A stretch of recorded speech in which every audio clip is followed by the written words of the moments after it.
करेंगे। आइए इधर थोड़ा जान पहचान, वो लड़का को थोड़ा इशारा कर दीजिए, बेचारा हर रहा है, ऐसे कर दीजिए। चलिए, और कोई बीमार इसमें से कोई किन्हीं से मिलना चाहे आप, चलिए ये ठीक है ना, तभी उनको फ्लाइंग किस दे दीजिए उनको।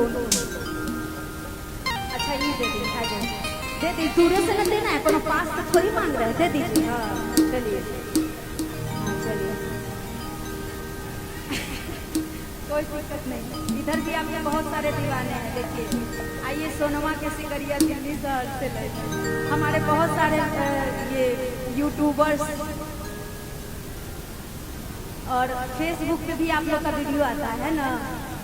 बाप रे, बड़ी रुपया आप सब छाप रहे हैं, लेकिन फेसबुक को बड़ी अभी बन रहा है पैसा।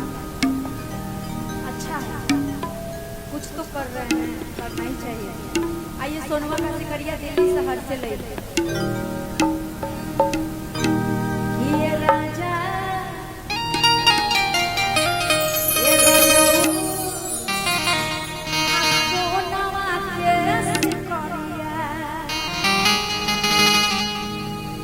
दिल्ली शहर से लइहा,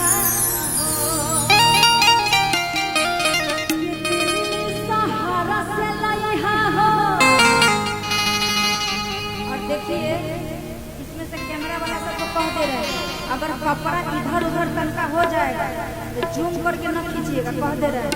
देखो हीरोइन का पूरे ढोरी का ही लोग फोटो ले लिए हुए, बताइए पूरे जो बीच का एकदम जूम कर करके। कौन आप लोग में से कोई है?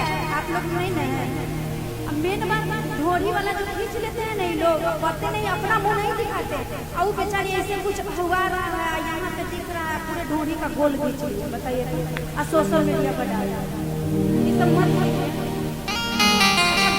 याद है, एक मेरा गाना आया था कि गोल गोल ढोरी पर कौन करना मार छावारा, हम तो आया न कर समान होई रे। आप